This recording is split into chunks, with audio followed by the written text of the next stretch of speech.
Donc, une minute encore avant de commencer.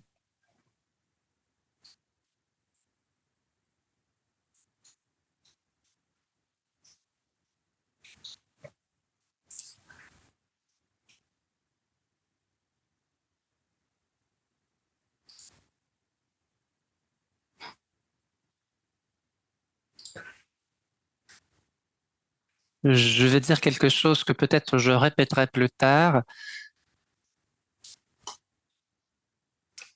Ce que j'aimerais dire, c'est que c'est une opportunité euh, unique d'avoir des participants de tellement de pays euh, pour un événement totalement présenté en portugais. Donc, je ne sais pas si je me souviens d'un événement avec un si grand nombre de collègues de plusieurs pays dans un événement dans lequel la langue officielle, la langue principale, disons, c'est le portugais. Donc, ça, c'est vraiment quelque chose qui nous rend très fiers. Et c'est quelque chose de très spécial. Donc, nous pouvons donc commencer. L'heure est déjà arrivée de commencer. Donc, plusieurs personnes sont chez eux, chez elles, déjà très tard dans la nuit. Donc, et c'est dans cette ambiance de fierté que nous vous accueillons ici, collègues qui sont venus participer à cette célébration de la Journée mondiale de l'audition. C'est le nom de notre événement, l'interprétation et la santé auditive. Donc, c'est avec une grande fierté que nous, les membres de l'Association professionnelle d'interprètes de conférences, l'Association professionnelle brésilienne et Laïc Brésil vous accueille. Je m'appelle Larissa Benevides. Je suis à présent présidente de Laïc Brésil. Je fais partie donc de l'Advisory Board local. Donc, et c'est un grand honneur pour moi que d'être là pour vous accueillir à côté de Célia Kfouri. Moi, je suis Célia Kfouri. Je suis présidente de l'APIC, l'Association professionnelle d'interprètes de conférences siégée à São Paulo, au Brésil. Je suis aussi membre AIC et avec mes collègues de la direction de l'APIC et de l'AIC Brésil, nous allons conduire cet événement ce soir. Merci Célia, encore une fois. C'est un honneur pour nous que de vous accueillir. Comme Célia l'a dit au début, c'est un sujet très important, la santé auditive et l'interprétation. Avant de commencer, quelques orientations concernant l'usage de l'interprétation simultanée sur Zoom. Nous vous rappelons que l'événement sera conduit en portugais, mais il y aura de l'interprétation simultanée disponible en espagnol, en anglais, en français, en russe et en chinois. Donc, pour accéder à l'interprétation, vous trouverez l'icône interprétation au menu de Zoom et en appuyant dessus, vous pouvez choisir la langue de votre préférence. Si vous avez des questions techniques, des doutes, vous pouvez nous envoyer un petit message et il y aura toujours quelqu'un pour vous aider. Un autre détail, nous sommes en train d'enregistrer cet événement. Si vous avez des restrictions quant à l'enregistrement, gardez votre caméra fermée. Donc, merci Célia. Très bien. La Journée mondiale de l'audition, qui est célébrée officiellement tous les 3 mars.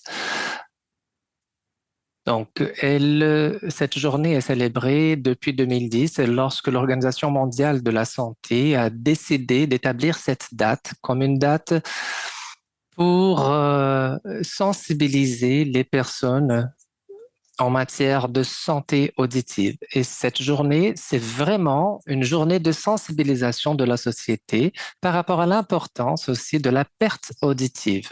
Et plus que ça, de la promotion de la santé auditive. Jusqu'à présent, selon les recherches les plus récentes auxquelles nous avons eu accès, l'Organisation mondiale de la santé calcule que nous avons autour de 1,5 million de personnes avec un type de perte auditive. Et c'est un chiffre qui est estimé d'augmenter d'ici 2050. Donc, l'objectif de cet événement de ce soir, mes chers collègues et mes chers amis, c'est tout d'abord d'apporter une visibilité à ce sujet et profiter de cette date qui a été récemment célébrée. Et à propos, nous ne l'avons pas célébré le 3 mars parce que on était en plein carnaval au Brésil. Donc, et le 10, nous avions aussi quelques intervenants qui ne pouvaient pas être là. Donc, c'est pour ça que nous avons choisi aujourd'hui. Mais le jour, la journée vraiment de l'audition, c'est le 3 mars. Donc, c'est un sujet sans aucun doute très important et notamment pour notre communauté, la communauté des interprètes qui est plus exposée à des questions auditives. Donc, augmenter la sensibilisation en ce qui concerne la prévention de la santé auditive est sans doute important. Et de là, le deuxième objectif de notre rencontre aujourd'hui, qui est celle de diffuser les résultats d'une enquête qui a été menée en matière de santé auditive, une enquête menée par l'APIC, l'Association professionnelle d'interprètes de conférences brésilienne. Nous aurons Andrea Negreda, qui était à l'époque la présidente de l'APIC. Elle est une des intervenantes de ce soir. Elle a commencé cette enquête. Et en ce moment-là, c'était très important parce que nous étions encore en train de subir les effets de la pandémie. Nous n'avions pas encore des mesures, des résultats concernant l'impact sur notre communauté. Donc, c'était un moment important pour s'arrêter et pour faire attention à la santé auditive. Les données de cette enquête seront partagées avec vous ce soir par Andrea. Donc, c'est une initiative qui a commencé par la PIC et puis s'est répandue aussi vers Laïc Brésil. Les deux associations qui jouent un rôle de sensibilisation et de soutien aussi professionnel. Donc, exactement, Célia, très bien dit.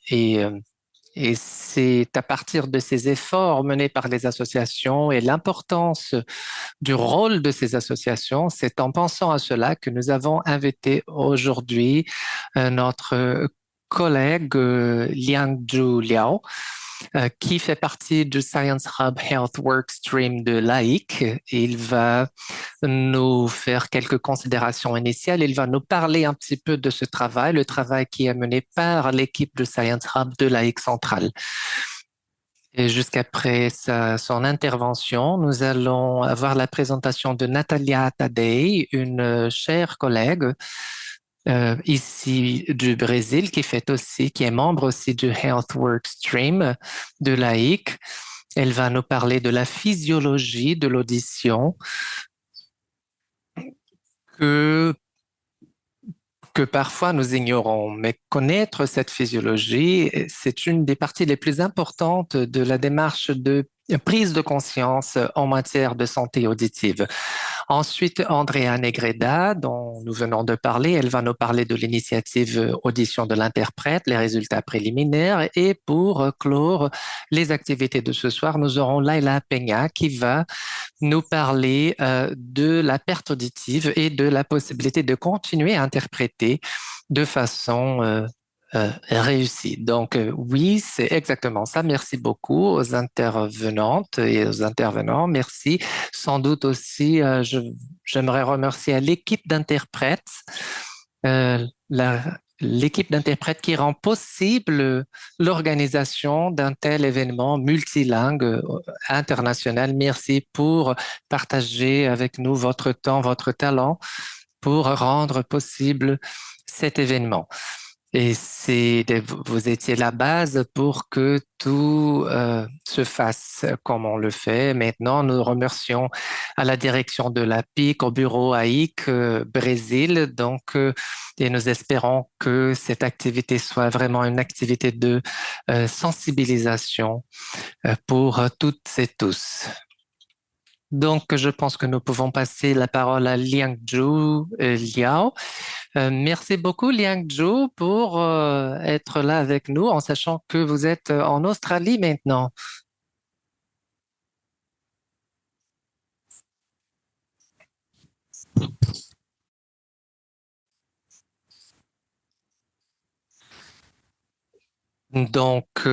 Ma tâche, c'est de vous parler un petit peu de Science Hub Health Workstream. C'est un groupe composé par moi, Gabriela Verdi de l'Italie, une collègue du Paraguay, Natalia Tadei ici du Brésil, qui est avec nous, et, et Peter. Nous sommes un groupe de professionnels de la santé qui pratiquons encore dans le domaine de la santé. Nous avons des orthophonistes. Je suis dermatologue. Donc, il y a Gabriela aussi qui travaille aussi avec les sciences humaines. Donc, nous sommes des chercheurs, bon, des praticiens, mais aussi des interprètes. Notre groupe de travail a une mission très vaste et inclusive. Notre but ne concerne pas que l'audition. En réalité, le groupe a des objectifs liés à la santé comme un tout, donc le partage d'informations, l'assistance, le soutien. Nous cherchons aussi à éduquer et à informer les personnes impliquées en essayant de réunir des documents et promouvoir de bonnes pratiques, ainsi comme à établir une liste de publications pertinentes dans les domaines avec lesquels nous travaillons. Nous cherchons des opportunités pour que l'AIC travaille dans des recherches concernant la santé des interprètes, ainsi comme offrir le soutien à d'autres comités de l'AIC. Nous voulons soutenir la communauté d'interprètes et aussi parler de santé. Peut-être que vous avez déjà vu des scènes comme celle que je partage avec vous. Notre initiative à présent est de développer une façon de signaler aux techniciens que la qualité de l'audio n'est pas bonne.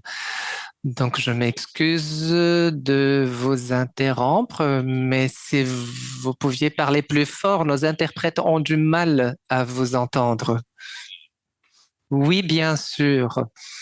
Mais ces images montrent deux initiatives liées à la santé auditive. Ce sont des méthodes que nous sommes en train de développer pour offrir des signaux non verbaux, aussi bien pour les communicateurs et pour les techniciens, pour signaler la qualité, la faible qualité audio. Donc, comme vous avez fait maintenant, euh, vous pouvez voir la première photo, donc nous signalons aux intervenants et à la deuxième photo, si vous avez, disons, des problèmes au dos, des maux de dos, donc là, ça serait une position pour vous soulager.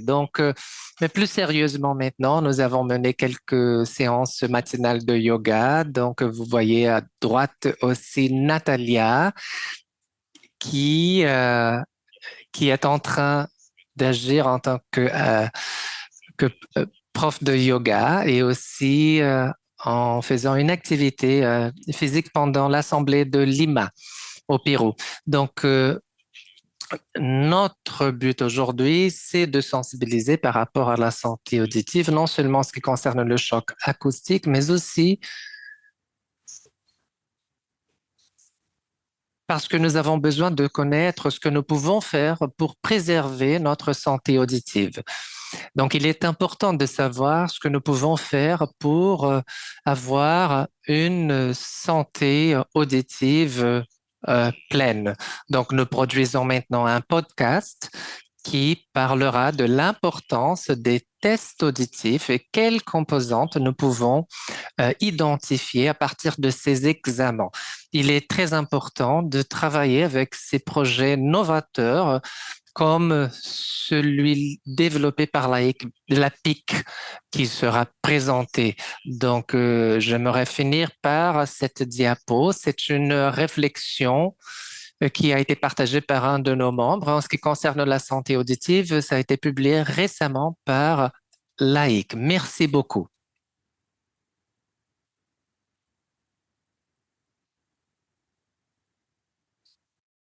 Merci.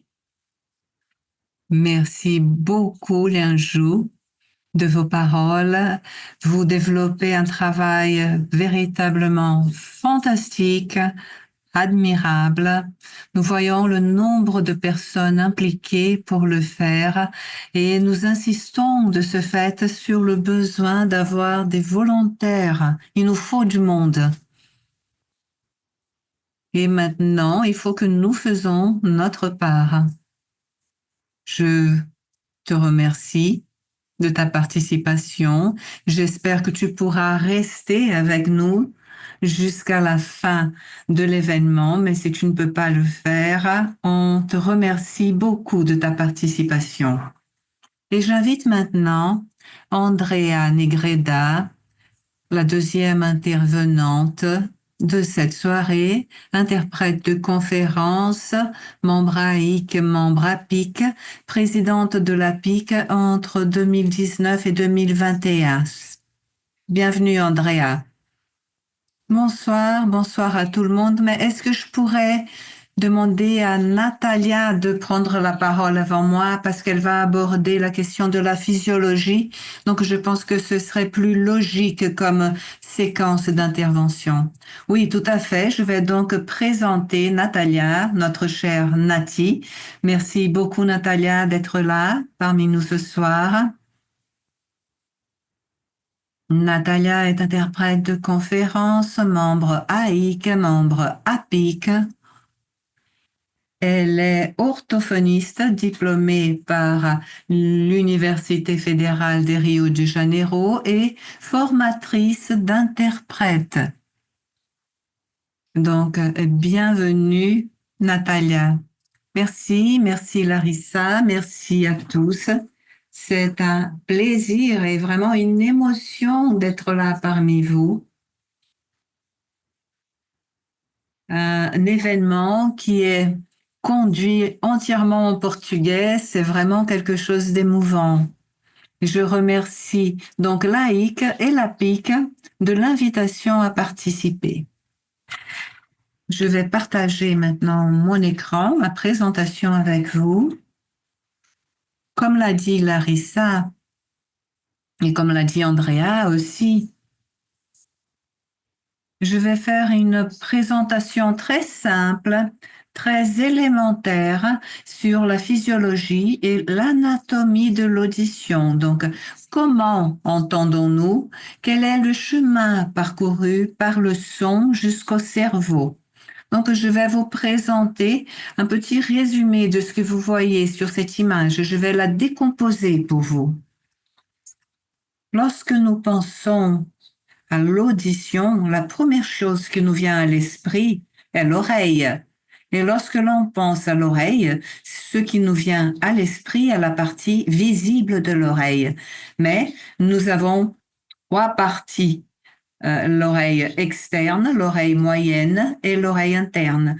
Mais nous avons l'habitude d'appeler oreille seulement la partie externe. Mais je souligne cependant que nous en avons trois. Et l'oreille a deux fonctions, entendre et nous donner de l'équilibre. Nous avons donc une partie, une portion auditive et une portion qui nous procure de l'équilibre. Et elle est divisée en trois parties, externe, moyenne et interne. Vous voyez sur cette image les trois parties de l'oreille avec en détail l'oreille interne. Nous allons donc commencer à parler de la première des trois parties de l'oreille. Vous voyez la plus belle oreille du monde, celle de mon fils. Euh, je suis tout à fait objective. Mais bon, passons à l'oreille. Nous voyons donc le pavillon auriculaire, le conduit auditif et la membrane tympanique qui n'est pas visible normalement, sauf si l'on utilise un instrument pour le faire. Nous allons maintenant parler de chaque partie de l'oreille externe. Le euh, pavillon de l'oreille a deux fonctions. Il dirige le son vers le conduit auditif. Et tous ces petits plis que nous avons dans l'oreille et que nous considérons aléatoires ne sont pas aléatoires, car nous recevons les ondes sonores qui vont se répercuter sur ces petits plis et seront conduits vers le conduit auditif.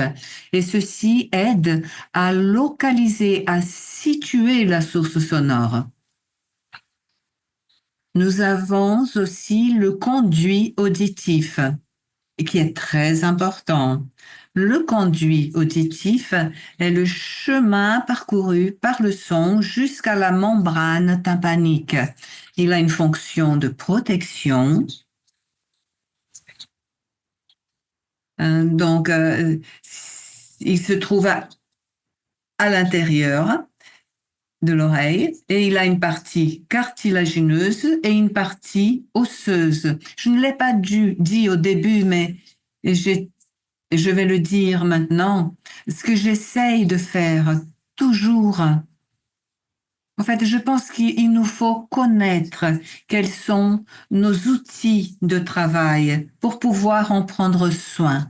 Donc, la voix et l'audition sont nos outils de travail. Il est très important de les connaître pour pouvoir en prendre soin. Revenons-en au conduit auditif, fonction de protection et une partie cartilagineuse et une partie osseuse. La partie cartilagineuse est cette partie en rose que nous voyons sur cette coupe. Et c'est ici où se produit le cérumen. Et c'est également ici où nous voyons les petits cils, les petits poils qui vont expulser le cérumen. Parce que lorsque nous nettoyons l'oreille avec un coton-tige, nous poussons le cérumen vers l'intérieur. Donc, mon conseil, n'utilisez pas de coton-tige pour nettoyer l'oreille. Et nous passons maintenant à la membrane tympanique. Elle protège l'oreille externe et l'oreille moyenne car elle se trouve à la limite de ces deux oreilles. Vous voyez sur ces images en bas à gauche une membrane tympanique très belle, brillante, transparente. On arrive à voir à travers cette membrane et en haut à droite, on voit une oreille d'un enfant qui souffre d'otite avec le tympan donc est gonflé vers l'extérieur et on imagine que cet enfant a très mal. La membrane tympanique a une fonction de protection aussi de l'oreille moyenne.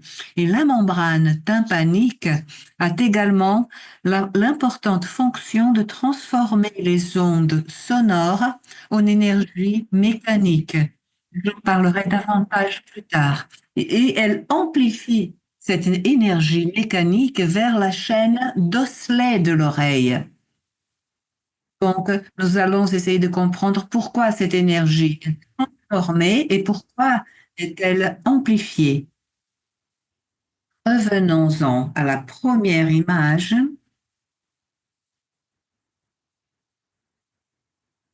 Le son se propage dans l'air. Les ondes sonores, elles rentrent dans le conduit auditif et font vibrer la membrane tympanique. Mais si je vous dis que les cellules responsables de l'audition, en fait, l'organe auditif est la cochlée et ces cellules se trouvent dans un fluide. Donc, je vous demande, avez-vous essayé de crier sous l'eau? Il faut vraiment augmenter le volume pour pouvoir entendre. Donc, pour que les ondes sonores qui se propagent dans l'air puissent avoir la même intensité en milieu liquide, il faut amplifier ce signal. Et la façon dont cette amplification est faite est transformer cette énergie sonore en énergie mécanique et en l'amplifiant via les osselets pour qu'elle puisse avoir la bonne intensité en milieu liquide. Maintenant, nous allons parler de l'oreille moyenne et des osselets. C'est ce que vous voyez sur cette image. L'oreille moyenne est une cavité normalement remplie d'air.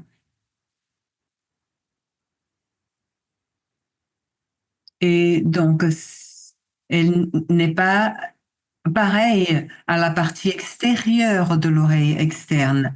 Et ce petit tube est la trompe d'Eustache qui va égaliser la pression extérieure avec la pression qui se trouve dans l'oreille moyenne. Lorsqu'on a l'impression qu'on a l'oreille bouchée, c'est parce qu'on a un petit problème quelconque dans les trompes d'Eustache, dans la trompe d'Eustache. Et nous avons aussi les trois osselets. Ce sont les plus petits os du corps humain. Le marteau, l'enclume et l'entrier. Et la membrane tympanique va déplacer ces petits osselets. Vous voyez la partie droite de l'étrier, elle va toucher une partie de la structure de l'oreille interne. Et cette partie de cette structure s'appelle la fenêtre ovale. Imaginez donc la membrane tympanique en comparaison de la fenêtre ovale, elle est beaucoup plus grande en taille. Et cette membrane tympanique va vibrer, les osselets vont bouger et toute cette énergie est dirigée vers la fenêtre ovale, qui est une fenêtre, qui est une surface beaucoup plus petite. Et c'est grâce à cela que l'énergie est amplifiée. Et nous arrivons maintenant à l'oreille interne. Le son est rentré dans le conduit auditif, a fait vibrer la membrane tympanique, a fait bouger les osselets qui ont touché la fenêtre ovale et qui ont fait bouger le liquide qui se trouve à l'intérieur de la cochlée. La cochlée, c'est cette espèce de limaçon que vous voyez sur l'image. C'est notre véritable organe auditif. Nous n'allons pas parler maintenant de la partie qui concerne l'équilibre. Nous parlons ce soir de l'audition. Et comme je vous disais, à l'intérieur de la cochlée, il y a du liquide. C'est un milieu liquide. Et dans ce liquide baignent nos cellules ciliées, perçoivent le son, qui reçoivent le stimulus sonore et qui transforment donc ce stimulus mécanique de mouvement et envoie des neurotransmetteurs vers nerfs auditifs. Je vais vous montrer ces cellules. Ici, c'est la cochlée. La cochlée a cette forme de limaçon, cette forme en spirale. Et les cellules ciliées que vous voyez ici, elles se trouvent sur toute la cochlée. Hein, vous voyez cette espèce de petite frange comme ça, voilà. Elles s'organisent à l'intérieur de la cochlée et elles s'organisent par groupe. Et chaque groupe répond à une fréquence donnée. Si les fréquences plus basses ou plus aiguës, c'est ce qu'on appelle la tonotopie. Donc, chaque groupe va réagir à une fréquence différente. Et ce qui est intéressant aussi, j'ai oublié de vous le dire, lorsque le son nous arrive, le liquide bouge et active ces cellules ciliées.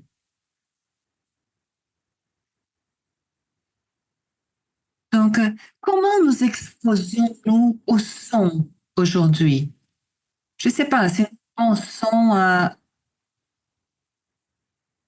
comment était la situation il y a 40 ans.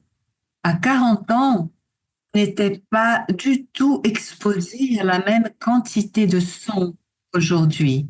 Et les cellules ciliées, une fois endommagées, elles se réparent pas. Donc, au long de la vie, nous faisons que perdre de cellules ciliées. Et nous savons que le degré d'exposition, l'intensité de l'exposition ont un rapport direct avec la mort de ces cellules, avec la perte de l'audition. Donc, ce qu'il nous faut faire, ce sont des mesures, disons, d'économie. Il faut vraiment préserver notre oreille. Il y a une image qui me plaît, c'est l'image d'un gazon, d'une pelouse. Nous regardons comme ça, on a l'impression que, voyons quelques herbes là, des petites herbes rouges, un peu bizarres, mais bon, c'est une pelouse. Et comme sur une pelouse, si nous ne marchons qu'une fois sur cette pelouse, on écrase un peu l'herbe, mais elles reprennent leur place, leur position après. Mais que se passe-t-il si plusieurs personnes passent sur le même chemin de cette pelouse? On va finir par tuer l'herbe. Et d'autre part, si nous marchons sur l'herbe très souvent dans une journée, mais que nous ne marchons pas sur l'herbe le lendemain, l'herbe arrivera à se récupérer, à se rétablir, disons. Mais il faut justement que nous pensions à notre audition comme cette pelouse. Il faut nous accorder des moments de repos auditif. Hein, et lorsque l'on essaye de se décontracter, souvent on écoute de la musique. Non, il faut pas mettre des écouteurs. Hein. Sinon, lorsqu'on va à un endroit où il y a trop de bruit, pour ne pas entendre le bruit, on met des écouteurs pour écouter de la musique ou écouter un podcast. Pratiquement tout le monde le fait.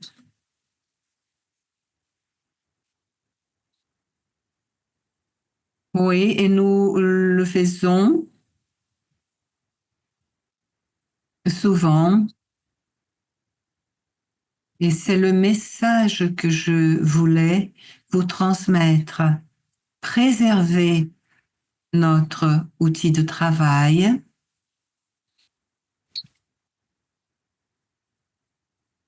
J'espère que vous avez pu comprendre ce que nous avons, hein, cette merveille que nous avons, qui nous permet d'entendre, et à la fin, je pourrai répondre à des questions. Oui, merci. On aura du temps pour les questions à la fin. Merci beaucoup, Natalia, de cette présentation. Et maintenant, Andrea Negreda, la troisième intervenante, pourra prendre la parole. Andrea est interprète de conférence aussi. Elle a été présidente l'APIC, l'Association professionnelle des interprètes de conférences au Brésil, entre 2019 et 2021. Donc, Andrea, merci beaucoup et je te passe la parole. Bonsoir, bonsoir tout le monde. Merci beaucoup. Merci à l'APIC, à l'AIC Brésil pour l'invitation. Je suis très heureuse d'être là entre amis. Et c'est toujours très agréable, encore plus pour parler de choses si importantes pour nous. Comme vous savez, l'audition euh, donc pose un conflit d'intérêt pour moi parce que dans un passé très éloigné, j'étais orthophoniste comme Natalia. Donc ma formation initiale était dans le domaine de l'orthophonie, mais mais aujourd'hui, ça fait déjà longtemps que je ne travaille plus avec l'orthophonie et c'est pour cela que je ne me présente pas en tant qu'orthophoniste. Mais comme Natalia a déjà parlé de toute la partie de la physiologie, de l'anatomie, le fonctionnement de l'audition, il devient beaucoup plus facile de continuer à parler de l'audition, notre sujet d'aujourd'hui. En réalité, ce biais de l'orthophonie, il est double parce que c'est la parole et c'est l'ouïe, c'est de bien parler, avoir une bonne voix et bien entendre, écouter, avoir une bonne audition. Ce sont nos deux outils basiques de travail. Donc, notre conversation aujourd'hui sera totalement dédiée à l'audition, qui est un de ces éléments essentiels. Je vais commencer à partager avec vous un écran avec deux questions très simples que j'aimerais vous poser avant de ne continuer avec ma présentation. Voyons si cela marche bien. Donc, c'est avec le Mentimeter, le programme. Donc, voilà. Je pense que vous voyez maintenant, vous pouvez vous connecter. Il y a un code QR à l'écran. Sinon, vous pouvez voir aussi le numéro, le code d'utilisation. Le site web, c'est menti.com. Vous pouvez utiliser le code que vous voyez à l'écran ou bien utiliser le code QR pour répondre à la question si vous avez passé un examen de l'audition dans les années dernières, les dernières années. Donc, avez-vous passé un examen de l'audition dans les dernières années? Oui, non ou jamais fait. Donc, ce sont les trois options de questions. La première en bleu clair, c'est oui. La deuxième en rose, c'est non. Et la troisième réponse en bleu foncé, c'est jamais fait. Donc, question, êtes-vous passé un examen de l'audition dans les dernières années? Je vois maintenant déjà des résultats, 32 personnes qui ont passé un examen dans les dernières années, 16 qui ne l'ont pas fait et une personne qui ne l'a jamais fait. Donc, c'est très intéressant de voir ces informations parce que cela nous aide à penser à la situation des professionnels en général. Donc, la majorité des professionnels ici présents ce soir ont déjà passé un examen de l'audition dans les dernières années. Donc, quelques secondes de plus pour vous présenter une deuxième question maintenant. Donc, vous avez facilement accédé à l'enquête. Très bien, merci. Nous allons donc maintenant passer à la deuxième question. Nous avons comme réponse à la première question 35 à 23. OK. Et une seule personne qui ne l'a jamais fait, ce qui est une excellente nouvelle pour nous, non pas pour cette personne. Donc, nous passerons à la deuxième question maintenant. Et quel est l'état de votre audition maintenant? Est-elle très bonne, bonne, ou bien elle a déjà été meilleure jadis? Donc, la question qui se pose est, mon audition est très bonne, bonne ou pas si bonne que dans le passé. Donc, euh, l'audition ainsi comme la perte de vision. Donc, c'est normal d'avoir une perte d'audition avec l'âge. Donc, tout le monde a eu déjà un grand-père, une grande-mère, un oncle, une tante qui a eu une perte d'audition. Cela est attendu, mais avec l'âge avancé déjà, quand on sera près de toucher à notre retraite. Donc, euh, normalement, nous devrions avoir une audition très bonne ou bonne. Et nous avons 13% de personnes qui ont répondu qu'elles ont déjà eu une audition, une meilleure audition dans le passé. Donc, encore une seconde pour recevoir toutes les réponses. Donc, 32 réponses très bonnes, 13 réponses bonnes et 14 réponses, ça a déjà été mieux. Donc, très bien. Je vais maintenant commencer à partager avec vous ma présentation en soi. Donc, je vous ai déjà dit d'où je viens.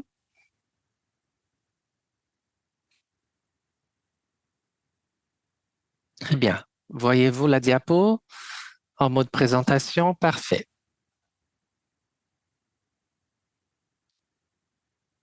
Donc, je vous ai déjà dit que rien de ce que je vous dirai pourrait être utilisé contre moi auprès du Conseil d'orthophonie. Mais évidemment, je vais vous parler de cette initiative que j'ai organisée car j'avais cette connaissance issue du domaine de l'orthophonie.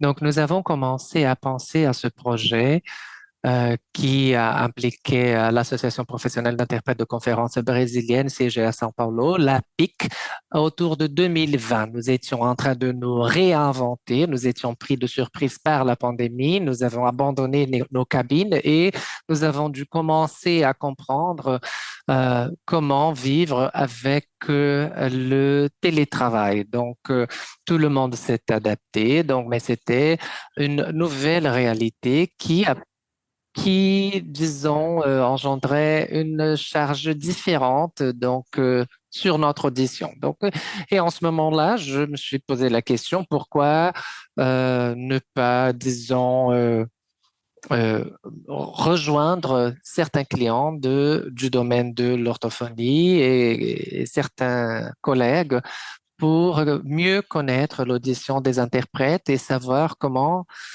les choses se passent non seulement au niveau du traitement périphérique, ce qui a été décrit très bien par Natalia, donc l'audition et la transmission du son jusqu'à arriver à la cochlée, ainsi comme le traitement auditif, donc le décodage de ces ondes sonores dans les noyaux auditifs du cerveau pour que cela soit traité. Donc, elles ont trouvé cette idée très intéressante de mener une étude pour mieux connaître l'audition chez les interprètes.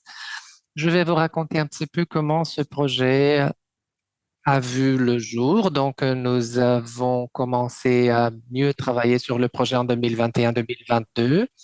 Nous avons commencé par une intervention qui a été faite par Katia Freire et Anna Paola Fiorini, les audiologues spécialisés qui ont parlé d'audition, de prévention. Donc, c'était le coup d'envoi initial. Donc, après cela, nous avons développé un questionnaire dont le but était de vraiment connaître les détails en matière de perception de l'audition et en faisant des comparaisons avec le travail avant et après le télétravail ou bien l'interprétation à distance. Donc, en posant des questions comme est-ce que c'est plus facile, plus difficile, etc. Nous voulions aussi connaître un petit peu l'impact des bruits sur la santé, des conditions aussi de santé mentale, ainsi comme la perception de santé de façon plus générale. L'audition, elle est très impactée euh, par des surcharges auditives, parfois, comme Natalia vient de dire, et cela finit par avoir des effets sur la santé physique de façon plus générale, ainsi comme sur la santé mentale. Le questionnaire a été donc créé Il y a eu des campagnes pour que les personnes répondent au questionnaire. N'oubliez pas de répondre. Voici le lien. Donc, le questionnaire a été envoyé aux associés de l'APIC ainsi comme de l'AIC Brésil plus tard. Et nous avons eu 126 questionnaires répondus. Et je vais vous parler des résultats bientôt. Ensuite, nous sommes passés à la phase 2 du projet, donc en essayant de connaître un peu mieux euh, la qualité de l'audition des personnes. Donc, nous sommes passés à la partie de test de l'audition. Donc, une série de tests a été développée donc pour mesurer l'audition périphérique, l'audiométrie tonale et vocale, les mesures d'imitance acoustique, donc la mesure de l'audition jusqu'au tympan et puis l'effet sur les osselets et en dernier lieu, l'évaluation du décodage auditif central. Donc, comment cela se faisait au niveau du cerveau. Donc, nous avons établi des accords avec des cliniques qui étaient indiquées par les audiologues. Et comme nous avons des interprètes dans plusieurs villes autour du pays, donc toutes les capitales où il y avait des interprètes, dans toutes ces capitales, nous avons établi un partenariat avec des cliniques. Donc à São Paulo, Rio de Janeiro, Belo Horizonte, Brasilia, Porto Alegre, Salvador, Recife et Florianópolis étaient les villes couvertes. Il y a eu un partenariat établi aussi avec une clinique à la ville de Belém, mais finalement, il n'a pas été utilisé. Donc, la PIC et l'AIC, les associations, ont payé les examens, les tests, et les interprètes n'ont pas eu besoin de payer. Il n'y avait qu'une seule exigence, c'était de passer par un repos auditif avant de ne passer l'examen. Donc, à peu près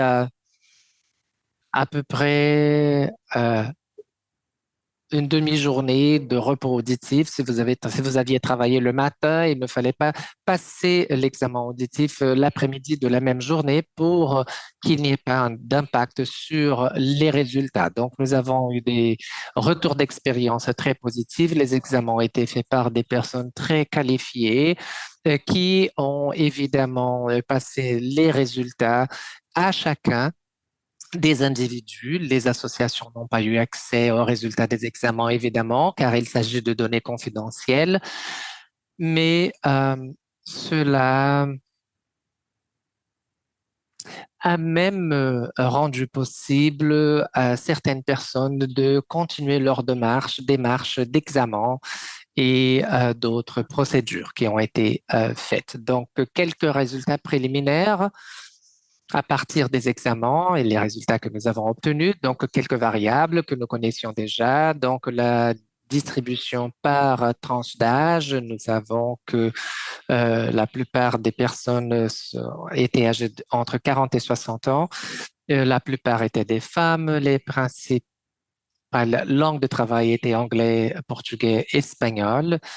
Et évidemment, les personnes étaient localisées dans les grands centres, São Paulo, Rio, les capitales. Donc, 98,6% des interprètes travaillaient en home office pendant la pandémie, donc étaient au télétravail. Et nous nous sommes adaptés très bien au travail à distance qui se faisait à partir de nos bureaux domiciliaires, donc de chez nous. Et 90,3% des personnes ont dit qu'elles travaillaient dans des environnements appropriés chez elles, chez eux. Donc, au niveau acoustique, au niveau du confort pour le travail. C'est une donnée qui s'est répétée parmi les collègues qui ont passé les examens. Donc ici, nous avions une autre question de l'enquête.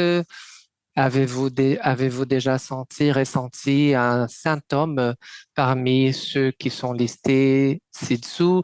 Donc, nous avons ici des numéros absolus. Donc, les personnes pouvaient marquer tous les symptômes qu'elles voulaient. Donc, l'oreille bouchée, des maux de tête, l'insomnie, le stress, la fatigue, donc l'anxiété, le manque de concentration. Donc, évidemment, il est difficile de séparer, de savoir si ces symptômes étaient issus d'une question auditive plus intense à cause du travail ou bien si c'était le résultat de la condition de vie en ce moment-là. Je vous rappelle que nous étions en train de passer par la situation catastrophique de la pandémie en ce moment-là. Donc, de toute façon, ce sont des symptômes qui sont très présents dans la population en général, notamment dans des situations de plus grand effort. Une autre question qui était posée à l'enquête, c'était une comparaison entre la fatigue et l'effort pour mieux écouter. Donc, entre le travail à distance et le travail en présentiel. Donc, et les personnes ont dit que oui, elles ressentaient plus de fatigue et d'effort en distanciel. Et je pense que cela, nous pouvons toutes et tous bien comprendre. Il ne s'agit pas que d'une fatigue auditive, donc il y avait d'autres éléments concernant le travail à distance et beaucoup de stimulation qui nous rend plus fatigués et qui exigent un plus grand effort euh, d'écoute. Donc, une autre question était, quelle est votre perception concernant votre audition? Donc, 42% des personnes ont dit que leur audition était très bonne et 35% qu'elles avaient une bonne audition. Si on pense aux résultats d'aujourd'hui, les réponses étaient 32 qui disaient que l'audition était très bonne et 13 qui disaient qu'elle est bonne. Donc, selon notre perception, nous avons une très bonne audition. Est-ce que cela a été trouvé aussi dans les examens? Et c'est ce que nous voulons savoir. Nous allons passer maintenant aux résultats préliminaires de ces examens de l'audition. Donc ici, une audiométrie tonale. Donc c'est un examen qui mesure l'audition périphérique, si j'entends, si je n'entends pas, si j'entends bien ou non. Ceux qui ont fait déjà une audiométrie savent comment cela fonctionne. On appuie un bouton lorsqu'on entend le bruit ou non. Donc, parmi les testés, donc, nous avions 72 personnes, 40 personnes qui avaient une audition normale selon les résultats des tests. Donc, 55,6% des testés avaient une audition normale et 26 personnes présentaient une perte auditive bilatérale et 6 personnes ont présenté une perte unilatérale d'un seul côté. Donc, il est intéressant d'observer lorsque nous voyons les fréquences audio impactées, plusieurs personnes qui avaient cette perte bilatérale avaient une perte à des fréquences plus élevées, ce qui est plus normal de trouver avec le vieillissement, avec l'âge plus élevé. Donc, ce sont les fréquences qui nous aident dans la compréhension et peut-être de façon très générale, en croisant les données d'âge et le type de perte, plusieurs personnes présentaient peut-être un type de perte auditive associé à l'âge. Donc, j'aimerais vous montrer un peu le résultat du test additionnel de traitement central auditif. Donc, c'est intéressant de décrire. Nous avons un test dichotique de digits qui évalue la capacité d'attention sélective et la capacité de traiter des informations auditives de façon simultanée. Donc, les sons étaient présentés, un de chaque côté, mais en même temps. Et la personne devrait dire comment ça se passait. Le deuxième test, RGDT, c'est un test de résolution temporelle. Donc, c'est un test qui essaye de synchroniser le système auditif. Et le troisième test concernait les fréquences et analysait les capacités auditives de résolution, d'ordination temporelle, de stimuli présentés en différentes fréquences. Donc, et vous pouvez voir la différence entre des 72 personnes qui ont été testées, 24 présentaient une perte auditive. Donc, mais il n'y avait qu'une seule altération au premier test, une seule au deuxième test et 7 altérations au dernier test. Peut-être que la première et la deuxième s'agissait de la même personne, mais il est très intéressant de voir, d'observer que l'audition périphérique peut-être serait compensée par le traitement, le décodage central, le traitement central parce que ce n'est pas très normal si vous pensez d'écouter quelque chose, de garder dans la mémoire et de le raconter dans une autre langue, dont nos interprètes sont en train de le faire maintenant. Nous le trouvons ordinaire, mais c'est une tâche de plus pour notre système. Et nous pouvons voir que nos interprètes ont une excellente capacité de traitement central. Qu'est-ce que j'ai essayé de vous montrer donc? Un rapide panorama de la situation, présentant donc des analyses initiales sans des analyses statistiques. Maintenant, il y a tout un travail de comparaison des variables, d'une analyse plus profonde, mais je trouvais que c'était intéressant de montrer ces données, non seulement pour vous parler de cette initiative, mais pour vous montrer comment est l'audition des interprètes. Évidemment, c'est un échantillon réduit, mais c'est peut-être une idée qui peut être suivie ailleurs et qui peut encourager de nouvelles initiatives. Celle-ci, elle a permis de lancer une alerte à certains collègues, car certains ont découvert qu'ils avaient des pertes auditives et qui pourraient être, ces pertes-là pourraient être compensées. Et c'est ce que nous allons voir lors de la prochaine présentation de Laila. Et je voudrais tout d'abord vous parler de la journée mondiale de l'audition, cette initiative de l'OMS qui commence le 3 mars et ils ont un site web très bien organisé avec plusieurs ressources, avec des idées. Donc, parlons davantage de notre audition. Notre but ici n'est pas parler de questions techniques ou de donner des recommandations, mais tout simplement de parler davantage de l'audition. Je vous remercie donc de votre attention. Je vous remercie de cette opportunité. Et maintenant, je repasse la parole à nos hôtes. Très bien, fantastique, Andrea, de voir les résultats de cette étude. Nous étions impatients de les avoir. Vous avez vraiment fait un travail incroyable. Bon, je voudrais maintenant passer la parole à notre chère Laila Peña. Laila est une personne admirable, pratiquement une influenceuse. Elle a un canal de cuisine, de gastronomie.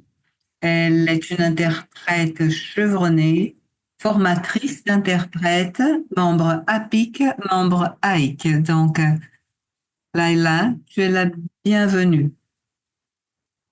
Je vais partager mon écran à mon tour. Est-ce que vous pouvez voir? Oui? Très bien. Je voudrais vous souhaiter la bonne nuit à tous et c'est un immense plaisir pour moi d'être là pour parler d'un sujet qui est très important pour nous tous, comme nous l'avons vu, mais c'est un thème qui me touche personnellement et c'est très bien de pouvoir en parler au sein de cette communauté internationale d'interprètes et de partager mon expérience avec vous. Je remercie les collègues qui nous aide ce soir et j'essayerai donc d'être gentille avec vous. Avant de commencer, j'aimerais tout d'abord euh, vous dire et insister sur le fait que je ne suis pas spécialiste. Les informations que je vous transmets, ce sont les informations que j'ai acquises tout au long de mon parcours. Je ne suis pas spécialiste. En cas de doute, adressez-vous à un professionnel. Ceci étant dit, je passe à ma présentation.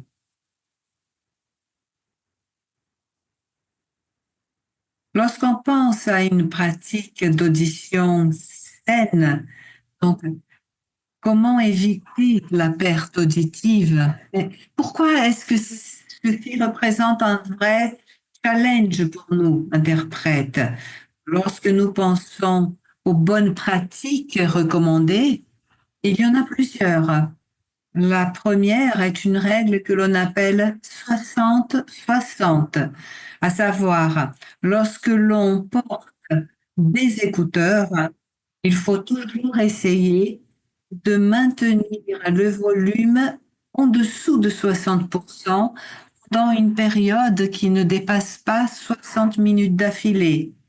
Les volumes supérieurs à 85 décibels peuvent provoquer des dommages aux cellules ciliées de la cochlée et les pauses auditives d'au moins 10 à 15 minutes sont très importantes, sont nécessaires après une exposition prolongée. Normalement, lorsqu'on travaille en cabine, on se relaie tous les 20 minutes, toutes les demi-heures, mais on garde les écouteurs et il serait très important de les enlever pendant 10 ou 15 minutes. Bon, ce n'est pas toujours facile de le faire en cabine parce que comment faire pour aider le collègue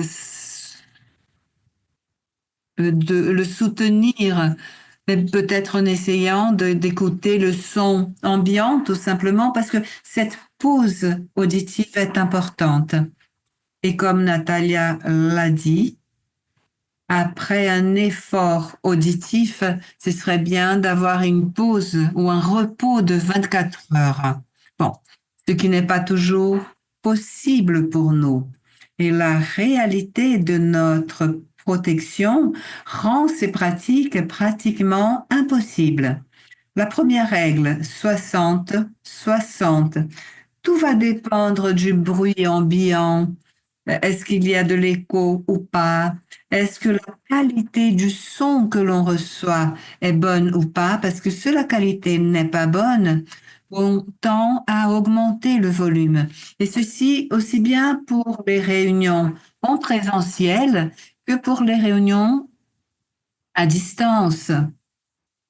Et souvent, dans ces réunions virtuelles, il y a plusieurs micros branchés en même temps. La qualité du son n'est pas toujours bonne. Et ce que nous avons tendance à faire pour surmonter toutes ces difficultés est d'augmenter le volume. L'autre question importante est la fatigue auditive.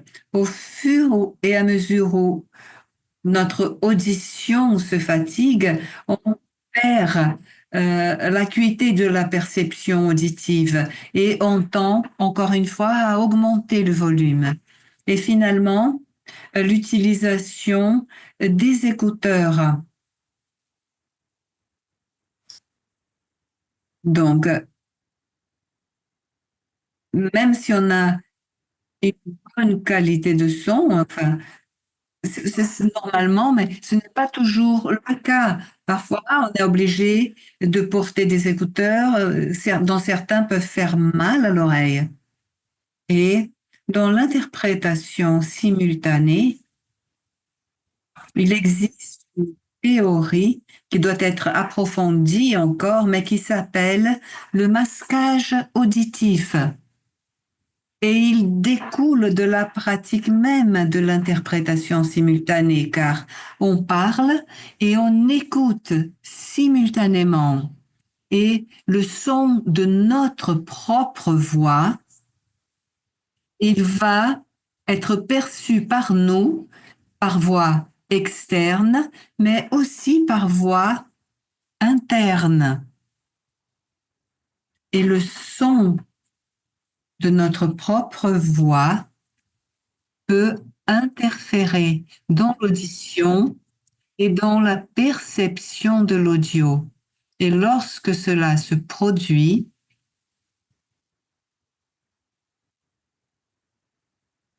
la tendance naturelle est augmenter le volume. Les interprètes plus jeunes, souvent, ils parlent très fort en cabine. Ils ont cette tendance d'augmenter le volume et pour pouvoir s'entendre eux-mêmes, ils tendent à crier, à parler très fort. Donc, il y a toujours cette technique, un petit conseil de laisser une partie de l'oreille découverte. Je crois que c'est quelque chose qui marche assez bien.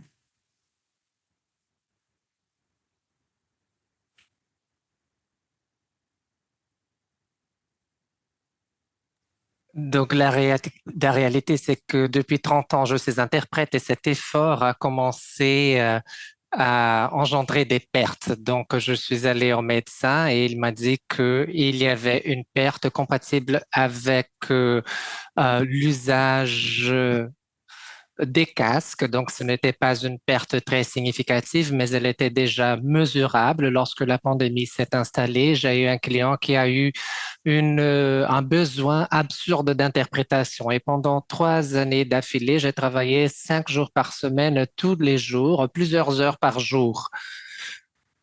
Et quelqu'un pourrait me dire que c'est une bénédiction, mais comme vous pouvez voir, sur mon visage à la photo. Donc, cela a mené à un énorme stress et à une difficulté réelle de commencer à faire la distinction des sons. Et donc, ma première réponse à cette situation était le déni total et aussi culpabiliser l'autre en disant non, je ne suis pas responsable pour ce qui se passe avec moi, ce n'est pas de ma faute. Très similaire à ce que nous voyons dans la politique aujourd'hui pour nos amis euh, de d'autres pays. Sur la diapo, vous voyez l'ex-président Bolsonaro et quand on fait une critique au gouvernement, on faisait une critique à son gouvernement ou à lui-même, et il disait toujours, je n'ai rien à voir avec ça ne me concerne pas, j'ai ma conscience tranquille. Et dans mon cas, à l'interprétation, je disais toujours, ah, le son était horrible aujourd'hui, l'intervenant était horrible, cette plateforme, je déteste, oh, le collègue m'a laissé parler trop longtemps, aujourd'hui ce n'était pas une bonne journée. Mais en fin de compte, on commence à se rendre compte que le problème peut être est de notre côté et c'est un problème qui nuit à notre performance. Mais pour moi, il y a eu un autre signal. C'était un problème d'équilibre. J'ai commencé à avoir des crises de manque d'équilibre et là, je me suis rendu compte que il y avait quelque chose qui n'était pas bien du tout avec moi. Et c'est là que j'ai commencé ma quête pour une solution. D'abord, je suis allé à l'orthophoniste et le premier diagnostic était un vertige de position. Selon la position de notre tête, on peut ressentir un étourdissement qui est très court mais très désagréable. Et avec cet étourdissement, j'ai passé des examens, l'audiométrie, etc. Cet étourdissement se fait parce que les cristaux à l'intérieur de l'oreille interne commencent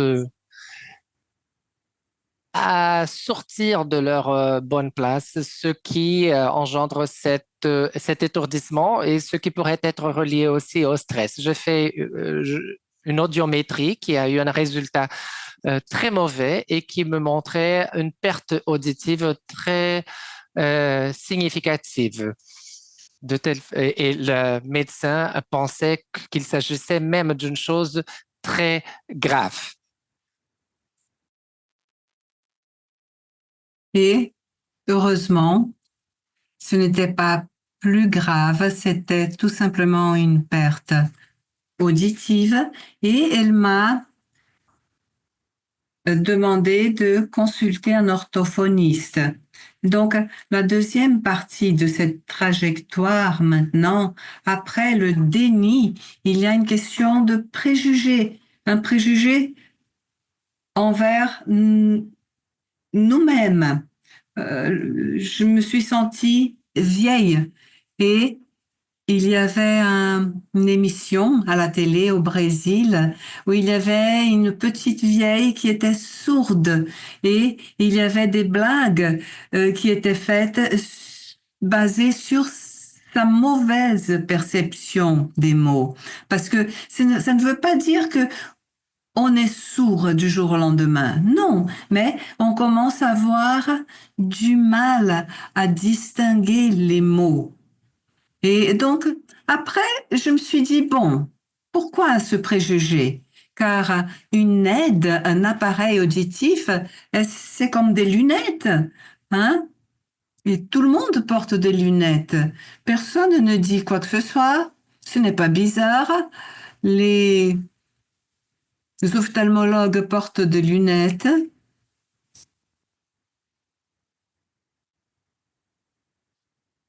Et je me disais, bon, mais je pense que je suis donc la première interprète de conférences sourdes. Et pour moi, ça a été très difficile de surmonter ce préjugé initial. Et je crois que c'est lié au fait que on pense que la perte auditive, c'est quelque chose qui n'arrive qu'aux petits vieux. Et l'image d'un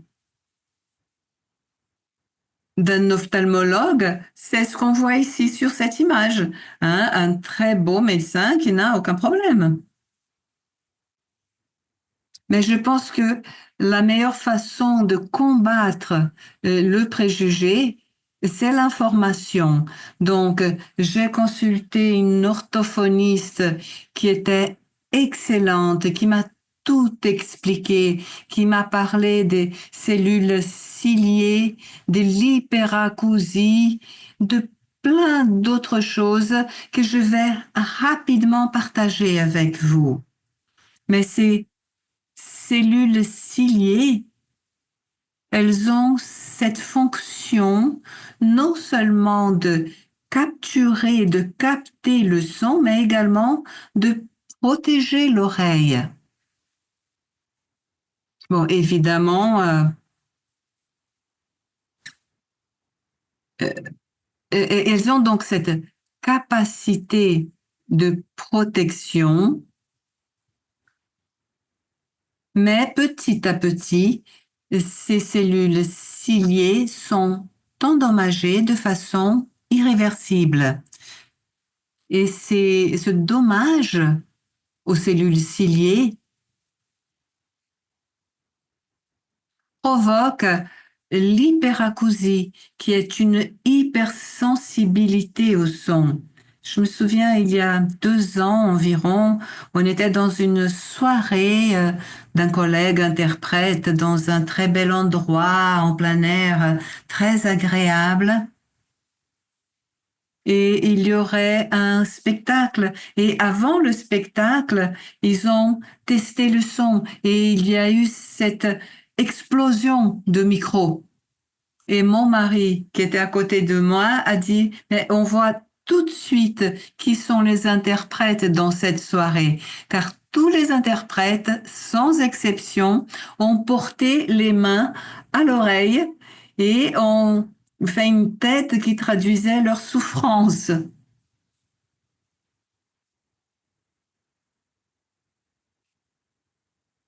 Et finalement, c'est la perte, on va parler de la perte auditive liée au bruit. Donc une exposition prolongée, un volume très fort, des écouteurs qui se portent à l'intérieur du canal auditif, donc plus proche du tympan. Ce sont des choses qui petit à petit entraînent une perte auditive.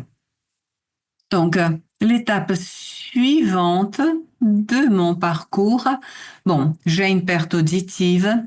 Je ne peux pas éviter le port d'une aide d'un appareil.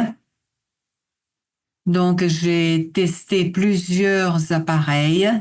Pendant 4 mois, j'ai testé les appareils. L'orthophoniste m'a recommandé des marques, des modèles. J'en ai testé plusieurs et les 3 finalistes sont ceux que je vous présente ici. Resound, Phonak et Sigma. C'est mon ordre de préférence. Le Resound, il est très clair, le son est très clair, mais malgré cela, il est très métallique. Je ne suis pas habituée au son. Ma voix me paraissait étrange. Il a une connexion Bluetooth, mais il est très moche en fait, cet appareil, très visible derrière l'oreille. Moche, laid. Et je ne sais pas si c'est le fait qu'il soit laid ou si c'est le son très métallique qui m'a déplu. Il a plusieurs caractéristiques qui sont très intéressantes, à savoir le son. On peut choisir le son, le diriger. Si on est dans un restaurant, par exemple, on peut essayer de se brancher plutôt sur une discussion avec la personne en face qu'avec celle d'à côté. Mais bon, il y avait quelque chose dans la qualité du son qui m'a déplu. Après le Phonak, j'ai testé le modèle Lumity qui est plus beau, une excellente qualité de son. Il a également un système de surveillance de quelques données de santé. Et il a aussi ce qu'on appelle le Roger. C'est un petit dispositif que l'on achète à part. C'est fantastique. C'est comme un microphone qu'on peut utiliser et qui est relié en permanence à l'appareil auditif. Si on est par exemple dans une salle de réunion, une petite réunion, on peut placer Roger au milieu de la table et on écoute directement le son dans l'appareil auditif. Et la qualité du son est extraordinaire. Le son des appareils auditifs sont vraiment supérieurs au son auquel nous sommes habitués en cabine ou avec un équipement mobile.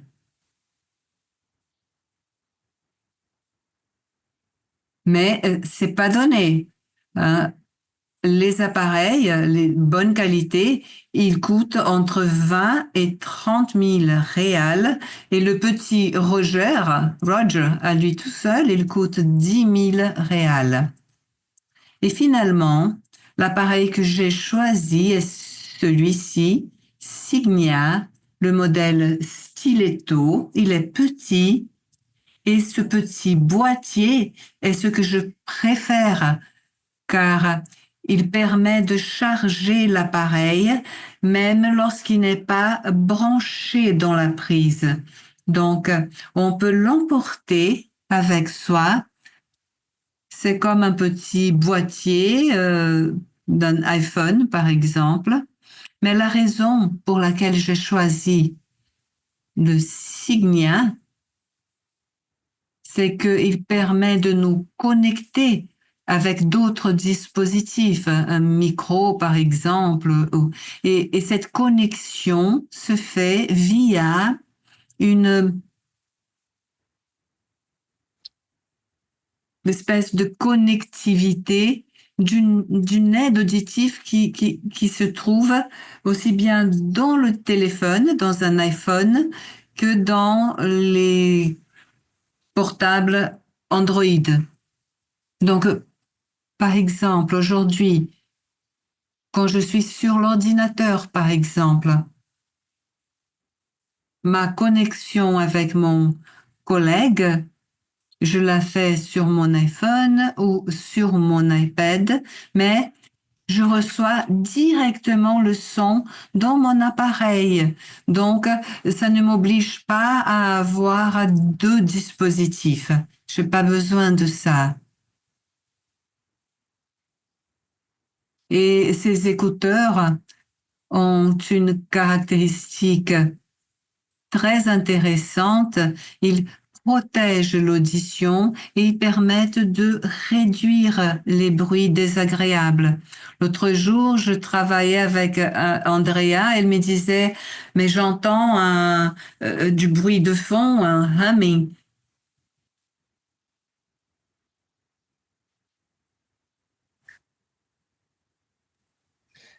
Et ces applications sont de plus en plus avancées. Je voyais dans un congrès que ces connexions maintenant fonctionneront non seulement pour vos appareils personnels, mais par exemple, si vous êtes à l'aéroport, vous pouvez vous connecter au système sonore de sonorisation de l'aéroport, ou bien la gare de train. De plus en plus, cela devient sophistiqué.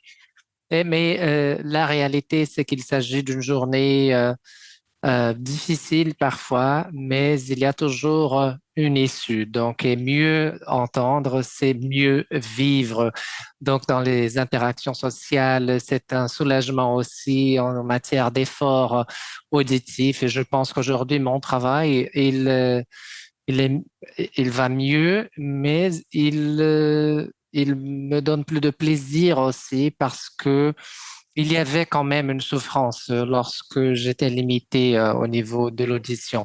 Et aujourd'hui, tout est la la land pour moi parce que je n'entends plus personne, j'utilise mon portable et je passe d'une chose à l'autre en utilisant mes appareils auditifs. Je ne sais pas si c'est une bonne chose, Natalia, mais je voulais vous dire que la perte auditive n'est pas quelque chose de trop compliqué. C'est une longue journée, mais ça vaut la peine. Aujourd'hui, je suis usager, très, très fier d'utiliser mon appareil auditif. Et je pense qu'avec l'appareil, je suis devenu une meilleure interprète aussi parce que j'entends bien, mon audition, elle est confortable, mon appareil est très chic et je suis très contente. Merci beaucoup.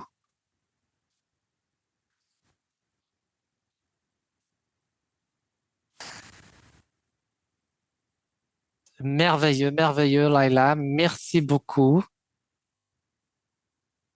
C'est vraiment un grand impact que de, de t'entendre parler avec tellement de vérité, de sincérité. Nous avons des collègues très proches de nous que je pense sont dans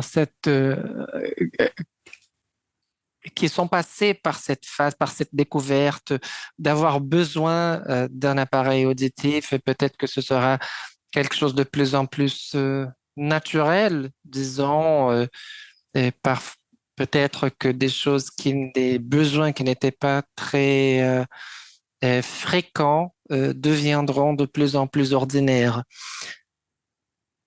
Donc, merci beaucoup. Nous avons eu quelques questions qui ont été posées au chat.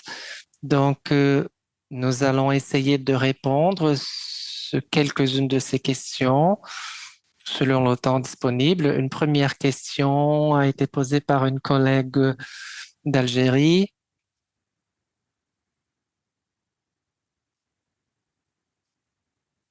Et la question, c'est, outre éviter des bruits, peut-être s'isoler dans des lieux calmes, silencieux pour le plus longtemps possible. Est-ce que cela nous aiderait pour préserver l'audition?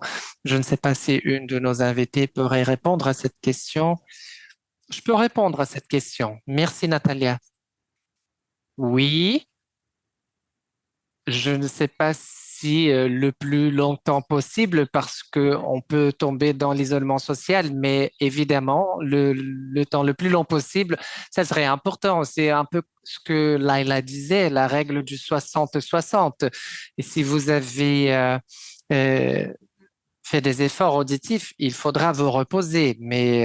Euh, mais le défi, le grand défi, c'est de trouver un lieu silencieux. Dans une grande ville, par exemple, c'est difficile.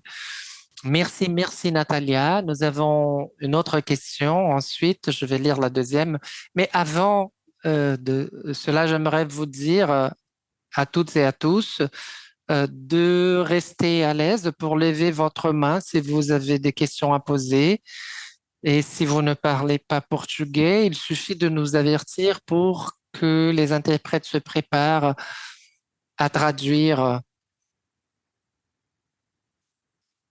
Donc, Gabrielle Arangel, elle a posé la question suivante. L'audition, elle s'empire nécessairement avec l'âge ou bien cela est le résultat de nos abus de l'audition? Peut-être Andrea, Natalia, si vous voulez répondre. Andrea, ce que j'allais dire, c'est que l'abus un abus, c'est un abus.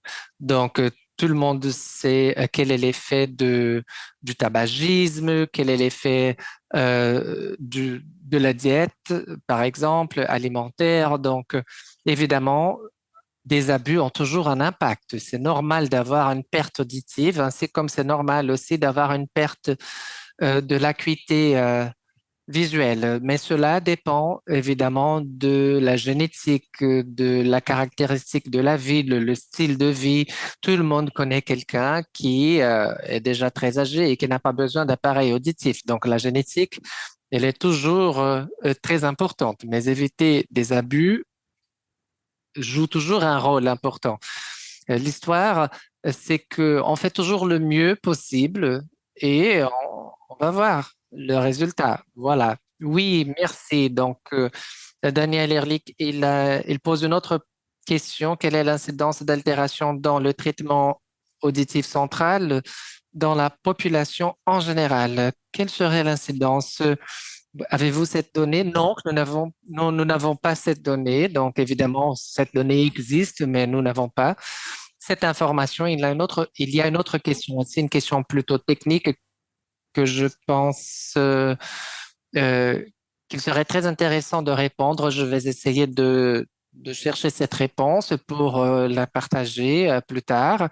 Je ne sais pas quelle est l'information par rapport à l'incidence de perte auditive, mais Ricardo a posé une question concernant les casques circumoraux et s'ils sont mieux ou non pour notre audition. Je ne suis pas qualifié pour bien répondre à cette question, mais je pense qu'il s'agit de deux questions pour lesquelles ça vaut la peine de trouver les réponses et plus tard partager avec tout le monde.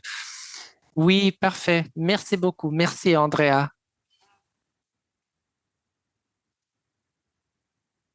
Donc, Andrea a déjà répondu à la question posée par Ricardo. Je vais passer donc à une autre question posée par Claudia Chauvet qui demande s'il existe des prophylaxies pour éviter de perdre l'audition.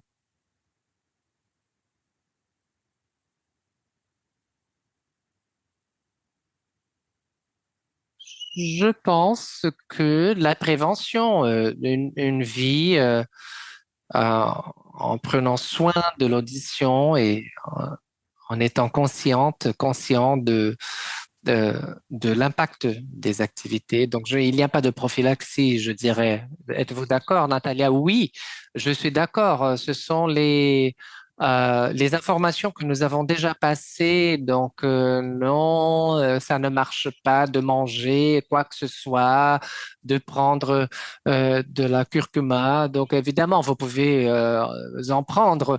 Ça va vous aider dans plusieurs aspects, mais je ne pense pas que cela aura un impact pour l'audition. Une chose importante, c'est ce que nous appelons l'habituation ou l'habitude. Donc, nous sommes en train de travailler dans un événement et nous augmentons le volume parce que à un moment donné, il est difficile d'entendre l'intervenant.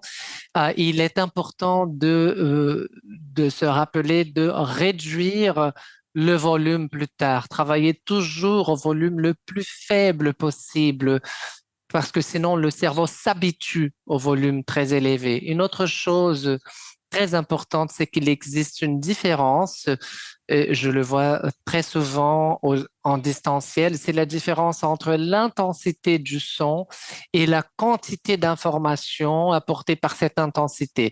Plusieurs fois, vous augmentez l'intensité, mais cela ne vous rend aucune information de plus. Dans ces situations, n'augmentez pas le volume, protégez votre audition. Il faut penser à cela. Et évidemment, c'est beaucoup de choses à équilibrer. Nous sommes déjà à la limite de la charge cognitive et il faut encore penser à réduire le volume. Oui, il faut le faire. Ce sont deux choses très importantes à se rappeler. Excellent, merci. Il y a une autre question posée par Claudia. Comment remettre les cristaux à la bonne place? Ouais, je sais la réponse. Très bien, Laila. Très bien. Dites-nous.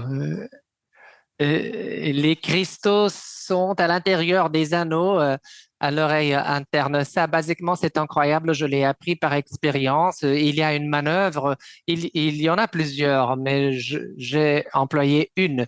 Basiquement, une personne vient et vous frappe une fois, une deuxième fois, d'une certaine façon, et cela remet les cristaux en place. Il y a des médicaments, mais ces médicaments sont palliatifs.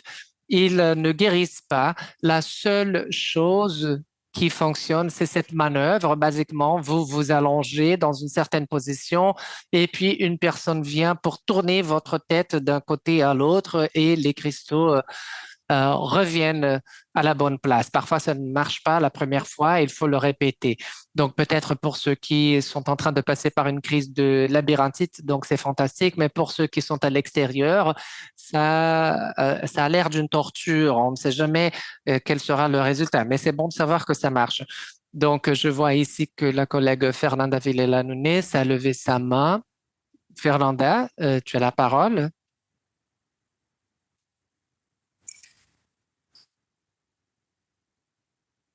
Donc, je suis interprète membre APIC depuis l'année dernière et je suis associé de Denise Lima, mais je ne veux pas trop parler. Mais il y a une histoire très intéressante. Je ne sais pas si le son est bon parce que euh, euh, mon micro ne marche plus. Donc, j'ai quelques personnes de ma famille qui ont une perte auditive et il y a eu des expériences mauvaises et d'autres positives. Une chose intéressante qui pourrait être importante pour nous, c'est qu'une de ces personnes, lorsqu'elle s'est adaptée, elle était en train de s'adapter à un appareil auditif, elle est dans la troisième tentative de s'adapter. Une chose qui lui a été dit par des orthophonistes, c'est que elle a besoin d'utiliser l'appareil parce que si vous avez une perte auditive et que vous laissez la perte comme ça couler librement sans utiliser l'appareil, les secteurs du cerveau qui doivent lire l'information auditive vont s'habituer à cela. Donc, il y aura un impact. Le fait d'avoir une perte auditive, si vous l'avez et que vous ne la traitez pas, euh, donc si Euh, ce n'est pas une prévention, mais c'est une réalité qu'il est important de garder à l'esprit. Nous avons besoin de traiter les pertes auditives pour que toutes les autres connexions continuent à se produire et ne se perdent pas au fil du temps. en créant une situation qui pourrait devenir critique pour nous. Ça, c'est une information que je n'avais pas. Si vous utilisez peu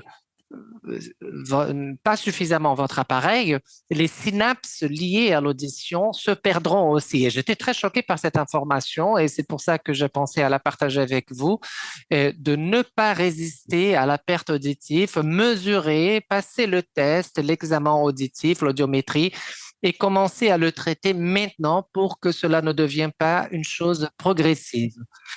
J'espère que cela fasse du sens pour vous. Andrea a levé sa main et Adriana Machado, elle a ajouté aussi que la perte auditive, elle peut aussi accélérer les états démentiels, donc qui viennent avec l'âge. Oui, c'est ce que j'allais dire. De plus en plus, la perte auditive, elle est associée à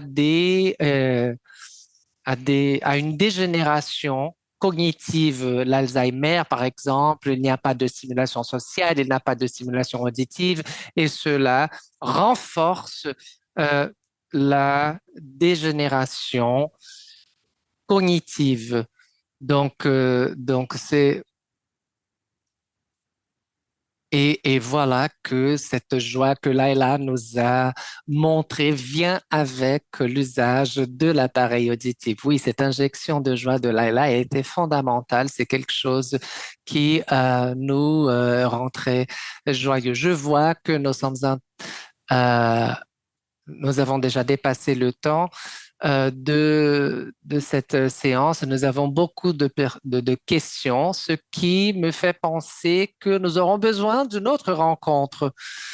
Nous pourrons penser à une nouvelle rencontre et peut-être qu'à ce moment-là, je vais pouvoir partager avec vous quelque chose de très intime et particulier, mon expérience personnelle avec la perte auditive. Et c'est grâce à cette initiative de l'APIC que j'ai eu cette perte auditive diagnostiquée et que j'utilise un appareil auditif aujourd'hui et je me suis très bien adaptée à cela. Donc, Célia, quelque chose de plus? Oui, je pense que quelques-unes des questions ne seront pas répondues maintenant, mais je vais essayer de répondre très rapidement plus tard à Mariela Andrade. Je ne sais pas si j'ai votre contact, mais vous pouvez le laisser au chat. Donc, pour les autres questions qui ont été posées, j'ai le contact des personnes qui les ont posées. Donc, j'aimerais simplement dire un grand merci à nos interprètes, à nos chers interprètes qui sont là, malgré ce retard. Et ils sont en train de travailler et nous avons, oui, Célia, mais avant, désolé de vous interrompre, mais nous pourrions leur demander d'ouvrir leur caméra. Comme ça, on profite pour les voir un peu. Donc, on demande aux interprètes d'ouvrir leur caméra et on peut donc leur remercier de leur travail. Donc, et nous demandons à tout le monde qui est là encore d'ouvrir leur caméra pour prendre une photo en famille. Donc, continuez, Célia. Donc, j'étais en train de dire de remercier Melissa Mann, Robert Greathouse dans la cabine d'anglais, Sylvain Azeli et Cristiano Sanchez dans la cabine de français. Merci beaucoup. Carmen Carvaral et Alicia Decoq, CEO à la cabine d'espagnol. Nous avons aussi nos collègues dans la cabine de chinois, Denis Paletsky, Olivia Yu, et nous avons en russe Asieli Karam et Asiel Kamal et Nikolai Omano. Vous étiez très gentils, toutes et tous. Merci beaucoup. Merci beaucoup de votre participation, de votre disponibilité. Et malheureusement, nous sommes arrivés à la fin de cette séance. Nous avons eu un temps plutôt limité aujourd'hui, mais encore une fois, je répète, nous aurons d'autres activités comme celle-ci parce que cela fait partie du rôle des associations, non seulement dans le soutien pour surmonter ces situations dont on vient de parler, d'entendre parler, aussi pour le travail de sensibilisation par rapport à ces thèmes de santé. Et donc, merci beaucoup encore une fois aux collègues interprètes. Grâce à vous, nous avons été capables d'avoir cet événement multilingue. Et, et merci aux intervenantes et intervenants, aux intervenantes d'aujourd'hui. Donc, nous avons pris des photos déjà des participants et participantes. Très bien, je pense que nous avons encore quelques photos. Donc, j'ai pris des photos de tous qui ont ouvert leur caméra. Non, très bien. Donc, si vous l'avez déjà fait, c'est excellent. Merci beaucoup encore une fois à toutes et à tous. Bonne soirée, bonne journée et nous espérons vous revoir à d'autres occasions. Merci beaucoup. Merci et félicitations. Et merci beaucoup aux membres des équipes APIC et AIC Brésil pour leur effort, leur mobilisation, leur temps dédié à organiser cet événement. Merci beaucoup, Daniel Ehrlich aussi, qui nous a aidés à faire le suivi de l'interprétation. Merci. Est-ce que l'enregistrement de la séance sera mis à disposition? Oui, oui, ça a été enregistré. Merci beaucoup. Au revoir.